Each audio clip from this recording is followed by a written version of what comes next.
taala wa barakatuhu bokk séminariste yi ñu ngi leen di nuyu tey nag man la Fatima Zahra Silla léegi man ak sama beneen bokk séminariste mi di Adja Dior Ndiaye dañuy ñëw présenter ñaari exposé si ay thèmes yu wute.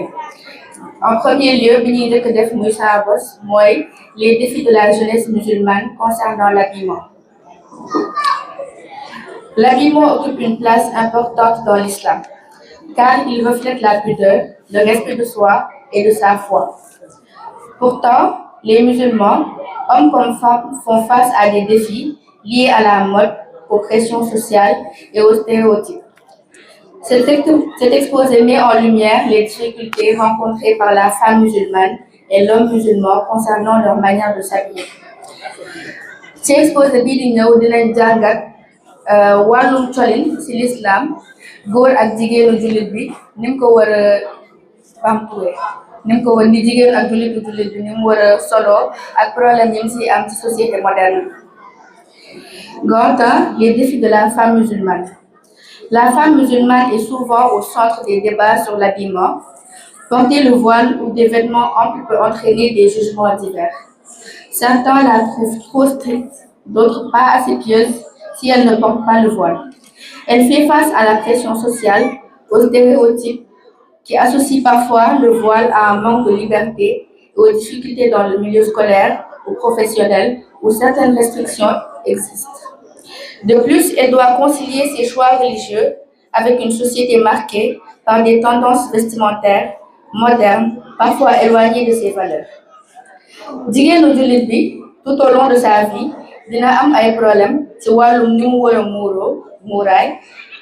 su dul mbokk jullitam dina doon yeneen nit ay problème extérieur maanaam chrétien yeeg juif yeeg et cetera ñu nekkul ci diine bi yoo xam ne dinañ ko teg benn pression peut-être di ko traité de terroriste wala naan ko dafay def lii par contrainte mais du lu mu bëgg dañ ko kaa teg dañ ko imposer mais l'islam ce n'est pas par choix mais daf ko def ndax dañ ko tënk. Bu nekkee nag problème intérieur yi muy ñi nga xam ne ay mbokku jullitam lañ dinañ ko teg pression si wàllum ni mu war a solee col bi ni koy defee du lii yow yaa ngi jullit ba pare ngay def lii yaa ngi muur ba pare di def lii jël mel ni jigéenu jullit buy muur dafa war a parfait alors que ci l'islam jigéen noo mën doon ngay def ay bàkkaar waaw am déet dangaa war a muuru peu importe li ngay dundee sa religion ak sa ngëm-ngëm.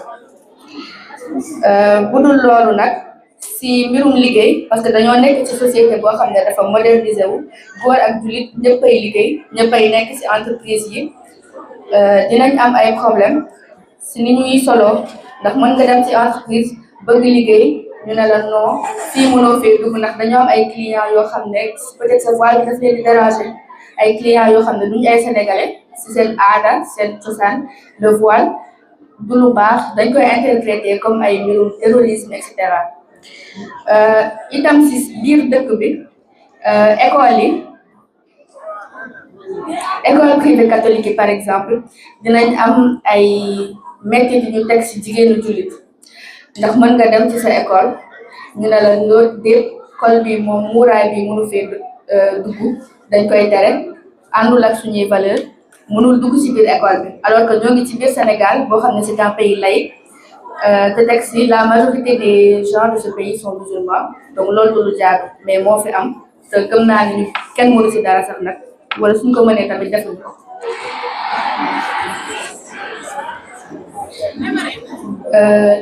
Itam ci wàllum jugement say mbokkum jullit mën nañ taxaw sa kanam di la traité de peut-être mère dangaa mère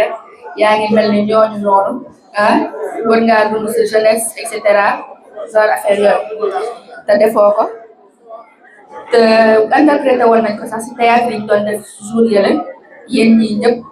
xale yi defoon nañ ko ci seen théâtre yi da ngay ñëw say moroomu jullit ñooy taxaw naan la yaa ngi mel ni mère lu tax ngay solo nii et cetera alors que si l'islam jigéenu jullit dañ ko teg muuraay ci suuratul An-Nur verset 24 sourate 42 sourate 24 verset 31 et dit aux croyants de baisser leur regard, de garder leur chasteté et de nous montrer de leurs atouts que ceux qui ont parlé et de rabattre leur voile sur leur poitrine. waxal ñiy gëm ñuy wàcc seeni bët di téye seen bopp te di wane seen biir li ñu war a wane ci ñoom te ñuy téye seen xol yi ba muy wàcc ci seen dënn yi. ñu bari ci suñu mbokku jullit yi xamuñ sax ne muraay dafa am ay charte dafa am ay loi du da ngay ñëw rek nga jël benn col nga teg ko sa kaw loolu day yomb parce que bu nekkee col rek wax nañ ko ci kuuru Oustaz Aboubacry bi tey si suba chrétiens yi sax am nañ col parce que bu nekkee wàcce nii rek moom bon sëriñ ñoo ngi dañuy col te pourtant yàlla xam na ne duñu ay jullit te li ñuy def metti na yàlla ñoo ngi amel ak yàlla te ni la plupart des gens de ce pays des femmes de ce pays ni ñuy koloo amuñu benn différence ak sœuru chrétienne yooyu di muur te loolu jaaduwul ndax l'islam dafa am ay charte ci muuraay jigéenu jullit sooy muur war naa wàcc ba sa dënn warul xat warul yaraax warul seere et cetera itam ci suratul ahzab surat 33 verset 59 ô prophète, dis à tes épouses, à tes filles et aux femmes des croyants de ramener sur elles le grand voile. Cela sera plus propre pour elles et les protéger. muuraay du lu ñu tënku ci jigéenu jullit du loo xam ne daf ko war a metti wala dañ kaa teg pour mettital ko pour toroxal ko comme ni ko ñenn ñi di xalaatee européens occidentaux yi et cetera muuraay dañ jigéenu jullit bi daf koy sol pour aar boppam protéger boppam ci yenn yi ndax soo gisee sax soo génnoon ci mbedd mi nga ànd ak sa benn xarit boo xam ne moom moo ngi sol lu ko neex yow nga sol muuru ba daj am na yenn yi sax yoo xam ne duñ la ko demee wax am na yenn yoo xam ne duñ ko doo ko dégg dinañ am benn kersa lu mu tuuti dina am benn kersa buñ lay jox par rapport ak sa muuraay boobu noonu donc loolu lu am solo la te waruñ kaay gisee comme loo xam ne daf ñuy metti wala dañ ko teg pour metti tal ni lu baax la lu ñuy aar te yàlla bañul benn jaamam suñu ko tegee parce que lu war la te lu ñuy aar la te lu baax si ñun la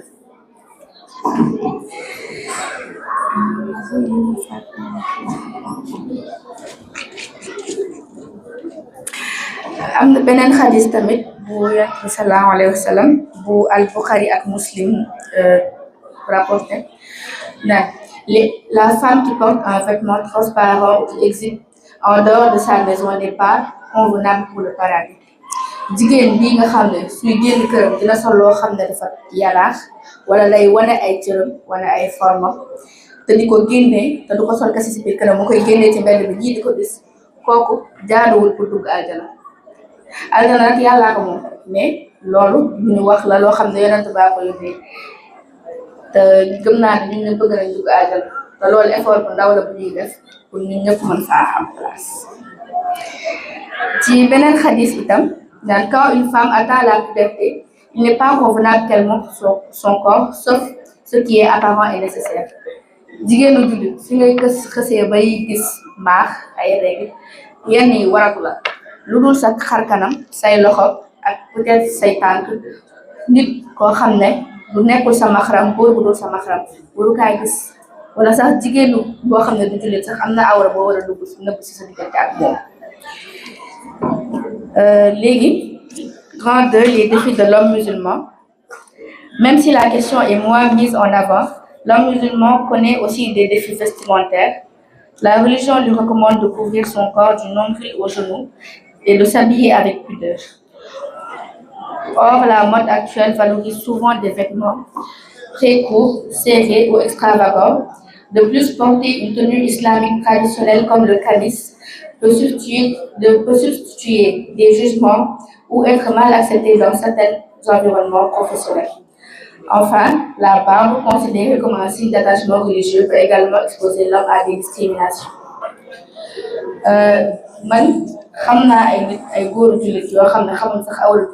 awra góor fan la féete xamuñ ko sax te pourtant fii suñ fi romboon jigéenu jullit comme ñii nii démb taxaw nañ fi naan ay jigéen warul sol lu seere warul sol lu yaraax lu xat et cetera te ñoom sax xamuñ seen awra fan la yem fan lay commencé fan la yem lu ci bëri donc waaw waxuma ak yéen la plupart waxuma ak yéen parce que yéen amul sunna ngeen dund loolu soo leen ko xamee tamit lu war na si yéen soo leen ko xamulee kon xamoo leen seen diine kon ahlu sunna boobu loolu kaa tuddee seen bopp.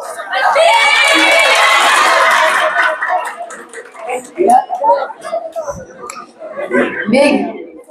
yéen soo leen waxee seen dëgg rek xam ngeen seen ay xaritu góor yu jullit yoo xam ne dañuy woowee seen bopp ay jullit yu nekk si mbedd mi yoo xam ne mën nañ dox génn si mbedd mi sol ay short yoo xam ne dëppul seen awra te pourtant même nit yooyu noonu suñu gisee ay jigéenu jullit yu solul nag yu sol naka su dul noonu et cetera ñoo koy dëkk xas taxaw fii naan man nii moom du ma am jabar bu sol nii bu sol na le bu mel nii bu mel na le alors que yéen seen jëmu bopp dafa leen di wax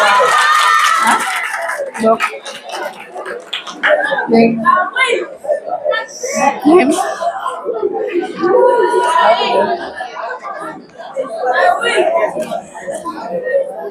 léegi nag duñ leen tënk naan yéen ñi nag nga ne da ngeen di dund ahlu sunna nanguñ nañ leen xam ngeen seen awra fi mu yam normalement te yéen a ngi koy jëfee normalement léegi nag xam nañ ne am nañ ay problème yoo leen jànkantoo comme ni ñu ko waxee si jigéen ñi comme yenn entreprise yi wala yenn yi duñ nangu ngeen sol yenn xabis ci guddi yi wala ay jàllaaba et cetera loolu tamit lu am la te itam ci wàllum barbe xam nañ ne góoru jullit dafa war a yar sikkimam barbam muy feeñ te yéen ñi te ci yenn dëkk yi loolu dañ koy considéré comme ay signe de kii jihadiste la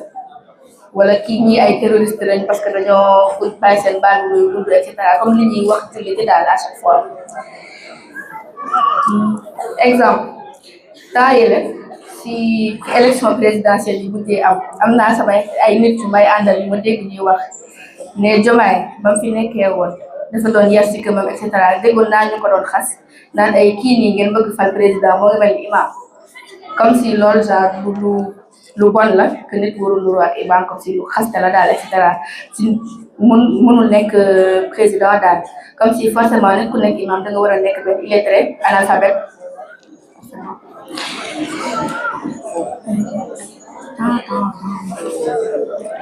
ci góor yi tamit ci sourate An-Nour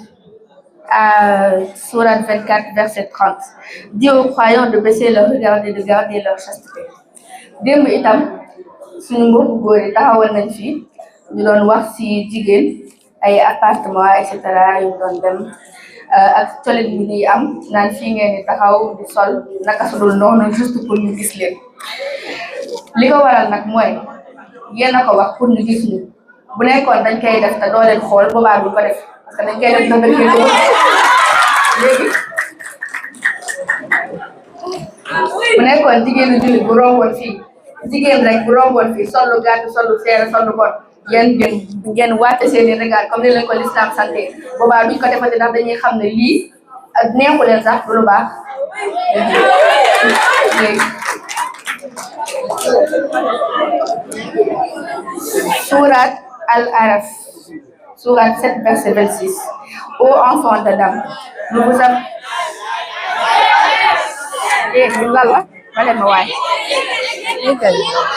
ô enfants d'Adam nous vous avons donné des vêtements pour couvrir votre nudité comme une parure comme ni ma ko waxee jigéen ñi rek yéen tamit seen awra da ngeen kaa war a muur yére yi war la si yéen mënoo leen génn par exemple nga ñëw xëy football di sol benn short bu toll fii génn ci mbedd bi da yow góoru jullit nga ne ahlu sunna ngay woote mënul nekk dafa am yenn yoo xam ne daf leen a war te yàlla leen ko sant ngeen def ko ndax lu baax ci yéen. Conclusion. En somme, l'habillement des musulmans, qu'ils soient hommes ou femmes, est porteur d'une dimension spirituelle et identitaire. Les défis auxquels ils font face rappellent l'importance de la tolérance, du respect des choix personnels et de la liberté de conscience.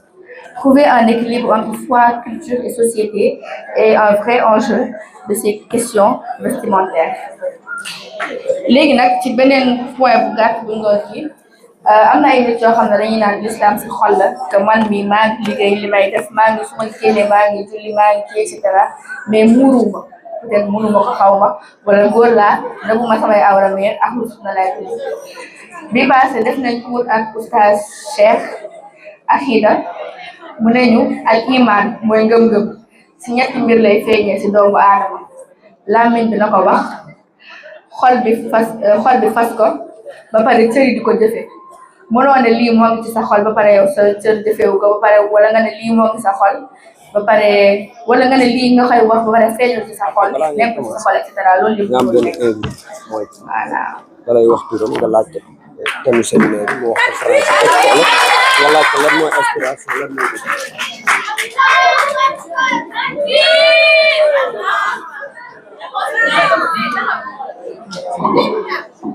salaamaaleykum maa ngi tudd Adja Dior te tey nag damaa ñëw pour wax leen si les hommes de la caverne mooy les Kafir seen histoire ak seen objectif balaa ñu siy dugg nag dañ juste pour vous dire que kii lu mu fi wax du dañ leen di xas ou quelque chose mais dañuy riposter si démb li ngeen wax bu fekkee yéen balaa ngeen di wax pour nit ñi ñu jub da ngeen war a jub ba pare doo ko jubanti donc xasuñu xeexuñu juste dañoo ñëw pour riposter si li ngeen wax de démb pour wax leen ne yéen vous êtes pas à 100% nekkoo leen si raison tey nag dañoo am gan moom moo ñuy wax si thème séminaire bi ah lépp li si ànd.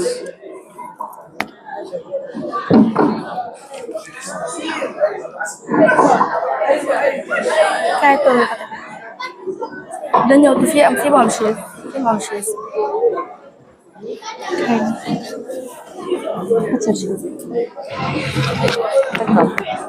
dama koy poser ay questions dama koy poser ay questions moo tax. kan ma koy posé question yow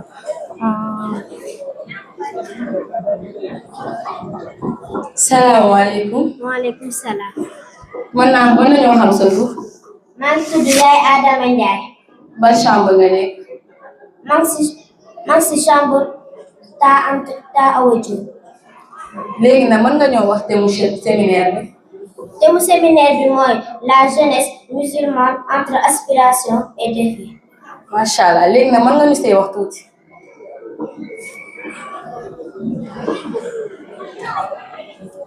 Entre aspiration mooy li nga bëgg a doon ëllëg te défi mooy lu jàkkaarloo lu nekk sa kanam te pour nga yegg fa danga war a jaamu yàlla am ay xarit yu baax te sa jaamu yàlla mën a yàqu. macha allah merci.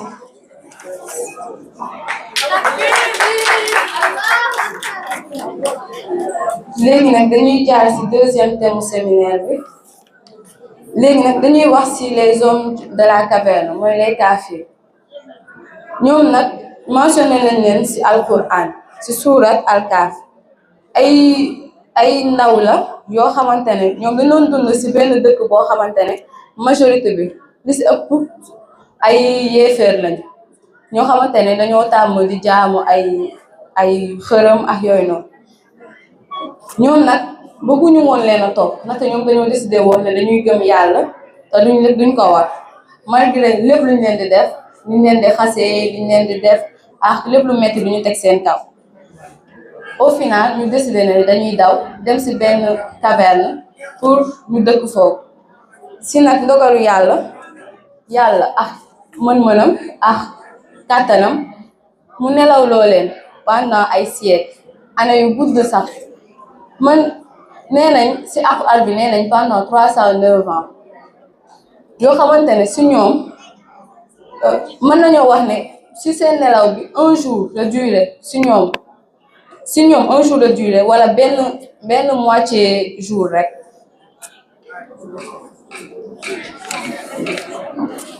te aussi benn ñoom dañoo nekkoon ci caverne bi di nelaw ci biti benn xaj moo fa nekkoon comme gardien bi ñu yeewoo nag ñoom pour ñoom un jour kese lañ nelaw wala ay moitié jour ak yooyu noonu seen objectif nag du woon seulement fuir persécution yi par exemple ñu leen di teg métti ci leen teg ak yooyu noonu dañ faa demoon pour aussi wane seen gëm yàlla bañ dara génneloo leen ci yoon bi ñu nekk wane tamit que ne fii loo leen fi di lu metti lu nekk dina jeex que yàlla moo nekk ci kaw lépp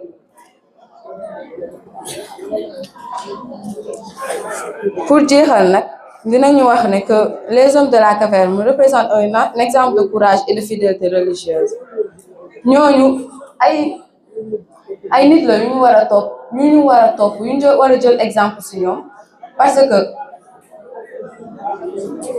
bàyyi ñu bi fi mu mettee bàyyi ñu yàlla bàyyi ñu ndigalu yàlla dañoo continuer si voie bi ñu nekkoon changé wu ñu xam ne fii yàlla fi ëpp doole te lu metti incha allah dina ko teggi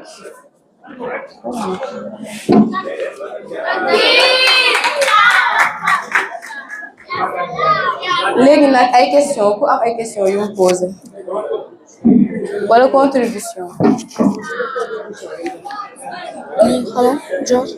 neen dañuy bind benn livre bi ku taxaw di def ay poser ay question oui yaay na teg kaamil oui na teg kaamil oui oui